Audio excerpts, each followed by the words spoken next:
आज मैं का Bhinmal. Hello everyone, welcome back to my mini blog. तो आज मैं वापस जाता था भिनमाल माताजी से दर्शन करवा हारू। हवेला 4 बजे उठतो और मारी गाड़ी आई रही थी ने मैं बैठा था फ्रंट सीट में। माँ मम्मी दादी ने मुझ जाता था भिनमाल क्योंकि मारे बुआ व माँ मम्मी भी वे तो वरने सोरा पीरी जाता थे तो अनहारू में जाता था भिनमाल ने। आज आटम भी थी नवरात्रि रे तो बिरा दर्शने पावे। मैं हवेला नाइट ड्रेस पहरिंग करते थे झीले मैं वापस ड्रेस चेंज की दपो मंदिर में दर्शन करवा हारू। हेल्थ में ऊपर जाता था। अत्रो मस्त मौसम वोड़ो तो वटे।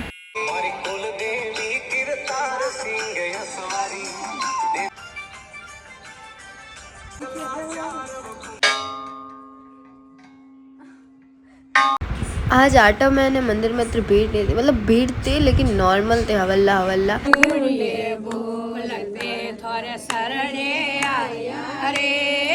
खूब आराम थी ने अच्छा सा दर्शन किया बता हवल्ला। मैं भिनमाल में माँ सेकंड टाइम तो अटे आरती करवा रो तो मैं आरती की थी।